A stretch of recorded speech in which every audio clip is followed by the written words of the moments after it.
Hello student, अगले graph की तरफ हम लोग बढ़ते हैं।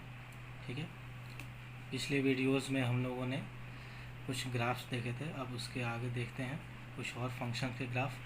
जैसे अगर हमको कोई फंक्शन दिया हो y=a⁻x, ठीक है बेटा। अगर ये हमारे पास फंक्शन हो y=a⁻x, इसका ग्राफ कैसे स्केच करते हैं, कैसे बनाते हैं, इसको जानने की हम लोग कोशिश करेंगे। यहाँ एक ए पे कंडीशन होती है। क्या कंडीशन होती है कि A belongs to R positive real number लेंगे, लेकिन उन सभी रियल नंबर में से 1 को हम नहीं लेंगे। ठीक है, 1 को हम लोग छोड़ देते हैं, 1 को नहीं लेते हैं। क्यों नहीं लेते हैं? क्योंकि अगर ए की वैल्यू जो है 1 हो जाएगी तो उसके पावर कुछ भी लगाएंगे, उसका आंसर 1 ही आएगा। और ये पॉजिटिव रियल नंबर लेते हैं, नेगेटिव नहीं लेते। नेगेटिव पे ये, ठीक है, उसको बाद में हम लोग देखेंगे। तो y=a⁻x का ग्राफ हमको स्केच करना है। ए पे कंडीशन क्या होती है कि ए जो है हमारा ये होना चाहिए, ठीक, इतने के अंदर होना चाहिए। तो अगर ए पे ये कंडीशन लगेगी तो यहाँ पे दो केस बनते हैं। ठीक है, दो केस कौन कौन से बनेंगे बेटा? मान लिया कि केस फर्स्ट, ठीक है।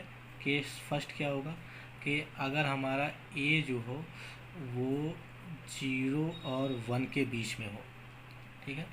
ए हमारा कहाँ लाई कर रहा है? 0 और 1 के बीच में। अगर इस ए की वैल्यू होगी तो ग्राफ कैसा बनेगा? जैसे अगर ये नंबर लाइन हम ड्रॉ करें, ठीक, यहाँ पे हो गया हमारा 0 और ये हो गया हमारा 1, ठीक है। तो अगर इस ए की वैल्यू इसके अंदर 0 से 1 के बीच में अगर लाई करती है तो हमारा ग्राफ कैसे बनेगा? ठीक है। और केस सेकंड क्या है? केस सेकंड हमारा ये है कि अगर ए की वैल्यू जो है ग्रेटर देन 1 हो, 1 से बड़ी हो, ठीक। अगर नंबर लाइन ड्रॉ करें तो यहाँ पे 0 और यहाँ पे 1, ठीक, तो 1 से बड़ी हो, ठीक, 1 से बड़ी हो, तब हमारा ग्राफ कैसे बनेगा? तो 0 और 1 के बीच में कौन कौन सी वैल्यू आ सकती है? तो हमारा कोई भी 0 और 1 के बीच में तो इनफाइनाइट बहुत सी वैल्यू आ सकती हैं। तो जैसे कि हाफ ले लिया, इस ए की वैल्यू हाफ ले लिया, ठीक, 1/3 ले लिया, फिर 1/10 ले लिया, एंड सो ऑन, ठीक। अगर हम चाहें तो 1/e भी ले सकते हैं, ये भी 1 से छोटी वैल्यू है, 0 और 1 के बीच की वैल्यू है, ठीक है। 1 से बड़ी वैल्यू बहुत सी वैल्यू हो सकती हैं, जैसे हम 2 ले लें, 3 ले लें, ठीक है, या 5 ले लें, या e ले लें, ठीक, या पाई ले लें, ठीक। ये सभी 1 से ग्रेटर वैल्यू हैं। तो आइए अब हम लोग ग्राफ बनाते हैं y=a⁻x का केस फर्स्ट के लिए ग्राफ बनाते हैं, ठीक है। केस फर्स्ट क्या है? केस फर्स्ट ये है कि a is greater than 0 and smaller than 1, कि a की वैल्यू 0 से बड़ी हो और 1 से छोटी हो, तब हमारा ग्राफ कैसे बनता है? तो हमारा ग्राफ इस केस में कैसे बनता है बेटा?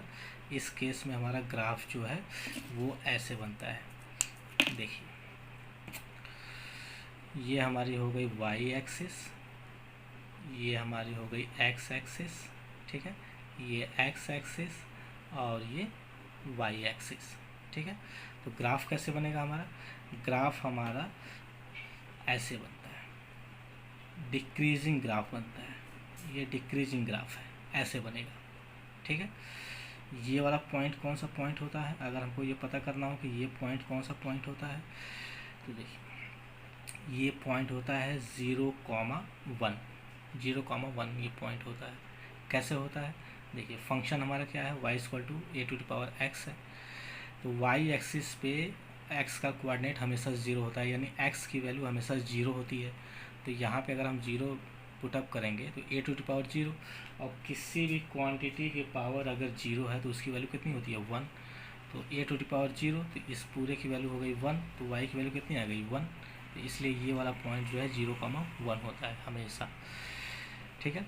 तो ऐसे ग्राफ, ऐसे फंक्शन जिनमें ए की वैल्यू जो है, अगर इसी को थोड़ा सा और एक्सप्लोर किया, रीराइट करें और थोड़ा सा एक्सप्लेन करें तो देखिए एग्जांपल, अगर हमको ग्राफ बनाना हो y equal to half to the power x, ठीक है, या हमको ग्राफ बनाना हो y equal to 1/5 to the power x, ठीक है, या हमको ग्राफ बनाना हो y equal to 1/e to the power x, ठीक है। तो इन सब का ग्राफ जो है वो देखने में इस टाइप का होगा, ठीक है। सेम ऐसे ही ग्राफ बनेगा, इसका बनाएं, इसका बनाएं, इसका बनाएं, किस अगर ए की वैल्यू जो है 1 से छोटी है तो इन सब का ग्राफ ऐसे डिक्रीजिंग बनता है नीचे से, ठीक। और ये इधर इन्फिनिटी की तरफ अप्रोच करेगा और ये इधर इन्फिनिटी की तरफ अप्रोच करेगा। ये एक्स एक्सिस को कट नहीं करेगा, ये जो ब्रांच आ रही है ग्राफ की ये आगे ऐसे बढ़ते जाएगा लेकिन एक्स एक्सिस को कट नहीं करेगा, ठीक। और ये इधर इन्फिनिटी तक जाएगा, ठीक है बेटा। अगर इनके डोमेन की बात किया जाए, ठीक है, अच्छा चलिए पहले दोनों ग्राफ बना लेते हैं फिर डोमेन और रेंज की बात करते हैं। तो जब ए जो है 0 और 1 के बीच में होगा तो इसका ग्राफ कैसे बनता है, ऐसे बनता है, ठीक है। अब अगर हमारा ए जो है वो 1 से बड़ा हो, ठीक है, हमारा ए जो है यहाँ पे जो बेस है ये 1 से बड़ा हो तो ग्राफ कैसे बनता है, तो देखिए